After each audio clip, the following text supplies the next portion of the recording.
Saat teman-temannya di Samarinda mendesaknya untuk dikhitan, Yusuf sebenarnya memang sudah jatuh cinta dengan Islam. Ia masih ingin mengetahui dan memperdalam keingintahuannya mengenai agama Islam. Namun apa boleh dikata, didesak teman-temannya, Yusuf pun kala itu sudah dikhitan dan akhirnya diketahui oleh keluarganya. Waktu saya umur 17, saya ke Samarinda, ke kampung ibu bapak saya. Terus ketemu teman-teman kecil, lalu diajak, ayo katanya, masuk Islam. Ah nggak berani saya bilang, takut gua, kenapa? Ntar disunat sakit, katanya potongnya sama bambu, katanya. Saya bilang, aduh. Terus dibecandain, kenapa nggak suruh patokin aja sama ayam katanya kalau gitu. Saya bilang, aduh lu bikin gua takut aja. Akhirnya dia bilang, pakai dokter aja katanya. Nah, udah saya beraniin diri, ya udah deh saya dihitan dulu aja daripada saya masuk Islam dulu. Saya nggak berani cerita sama ibu bapak saya dihitan. Tanpa sepengetahuan, makanya saya sama teman-teman bandel-bandelan aja. Saya pakai sarung di rumah karena berapa hari. Terus kakak saya jahil, kok jalannya ngengkang katanya. Saya bilang nggak apa-apa. Dia ngadu ke ibu saya, itu jalannya ngengkang. Jangan-jangan kena penyakit kotor katanya. Ibu saya datang marahin saya. Akhirnya saya ngaku sama ibu saya bilang enggak, saya nggak nakal, saya dihitan. Saya pikir ibu bapak saya marah, ternyata nggak marah, alhamdulillah. Kembali ke Jakarta, rasa penasaran Yusuf pun semakin memuncak. Melalui surat kabar, ia pun akhirnya sampailah ke Al-Azhar. Di sana, Yusuf pun lalu bertemu dengan Buya Hamka. Tak disangka, niatnya untuk mempelajari Islam. Yusuf seketika itu pun langsung memeluk agama Islam yang sudah dicintainya tersebut. Begitu ke Jakarta situ, saya mau masuk Islam, di mana saya nggak tahu. Satu hari ada seorang pengusaha dari Samarinda juga, saya baca di sebuah majalah, dia masuk Islam di Al-Azhar melalui almarhum Buya Hamka. Saya baca, saya simpan majalahnya.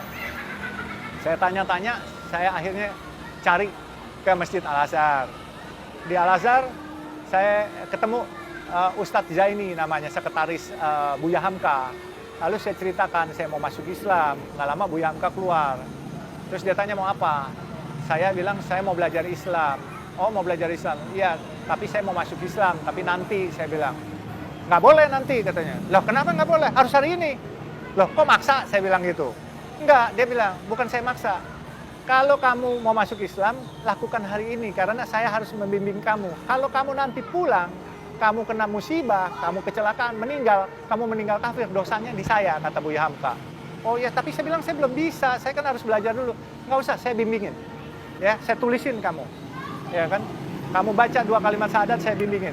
Akhirnya baca. Seiring berjalannya waktu, saya makin memperdalam agama Islam saya mulai berusaha. Karena saya sempat dibilang, waktu saya masuk Islam itu, bahkan saudara-saudara saya ada yang ngomong, itu Islam agamanya orang miskin, lu ngapain? Jadi miskin lu masuk Islam katanya. Ah, belum tentu, saya bilang gitu. Siapa tahu gue jadi kaya, ntar lu nyesel lo kalau nggak mau ikut saya mesti bercandain gitu.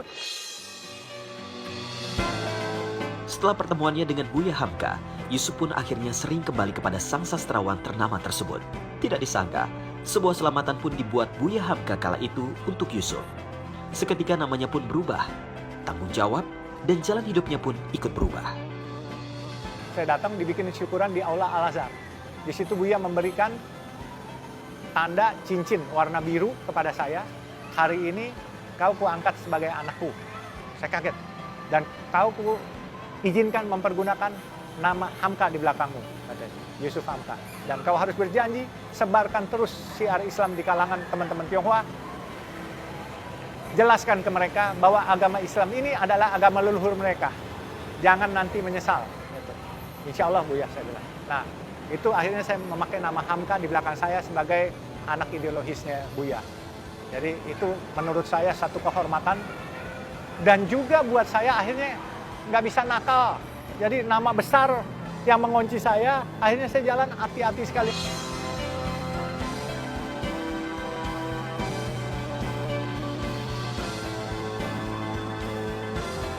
Meski kini namanya dikenal sebagai pengusaha sukses, namun siapa sangka perjalanan karirnya tidaklah mulus. Usaha dirinya pun pernah hancur. Bahkan berbelas-belas tahun kemudian, ia tidak memiliki pekerjaan tetap.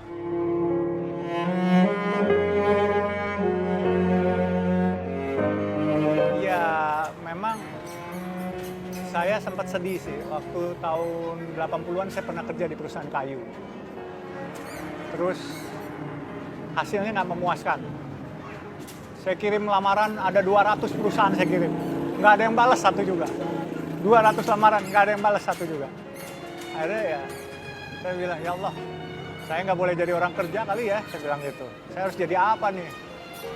Cita-cita sebenarnya cuma nggak muluk-muluk jadi tukang parkir. Tapi lihat orang main film, banyak dapat duit kali ya, kepengen jadi bintang film juga. Tapi kagak jadi juga, rupanya garis tangan nggak bisa.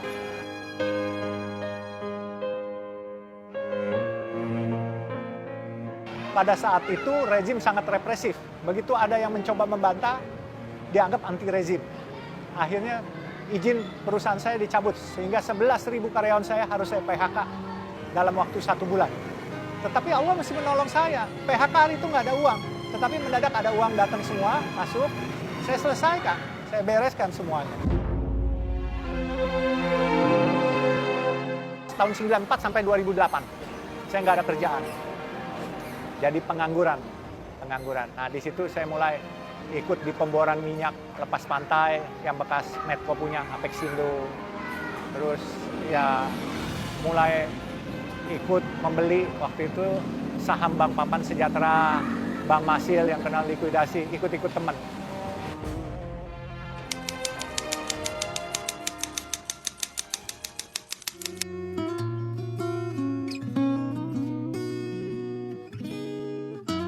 Padahal cita-cita saya dulu waktu SMA, sekolah, saya sering liwat di Krekot situ, Pasar Baru.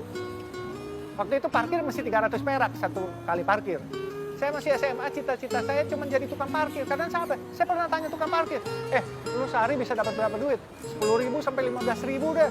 Itu satu mangkok bakmi cuma 300 perak hari itu. Saya bilang, 10.000 mah udah cukup kita, ya kan? Jadi tukang parkir cita-citanya. Rupanya Allah kasih parkir di atas jalan tol sekarang. Mau nggak mau cita-cita cuma parkir biasa. Di Bintas sekarang jalan tol. Nah, jalan tol ini kan sebenarnya kayak tempat parkir aja deh. Orang masuk bayar. Nah, saya akhirnya bilang sama teman-teman, usaha apa yang dibenci orang tapi balik lagi? Restoran nggak enak, orang nggak balik lagi. Hotel nggak bagus, orang nggak balik lagi. Jalan tol orang ngedumel, macet, besok balik lagi nganterin duit lagi. Ini bedanya. Sukses menjadi pengusaha, ternyata masih ada saja wejangan-wejangan dari Buya Hamka yang hingga kini masih terngiang-ngiang. Pernah diamanahkan untuk tetap berdakwah. Di tengah usaha yang dirintisnya, Yusuf pun mulai kembali mendengarkan wejangan sang ayah angkat. Namun kali ini, dakwah yang dilakukannya memang berbeda. Ia memilih caranya sendiri. Terus saya berpikir, kalau saya jadi penceramah juga, jadi ustadz juga, kapan saya bisa mengharumkan nama Islam dengan cara yang lain? Semua mengharumkan nama Islam dari masjid ke masjid dengan cara berkhotbah. Tetapi saya ingin mengharumkan nama Islam dengan cara saya.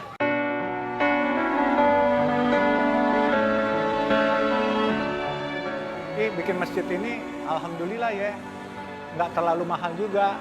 Terus kayaknya kalau bikin lebih banyak, masih bisa ada rezekinya kok gitu. Makanya saya bilang, niatin aja deh, cita-citanya 1.000. Walaupun duitnya mungkin cuma 10 atau 100 punyanya. Siapa tahu didengar Allah, dikasih lagi. Kayak dulu aja, dagangnya es mambo. Tapi karena mau niatnya mengharumkan nama Islam, dikasih rezeki yang berlimpah, bagaikan tsunami rezeki.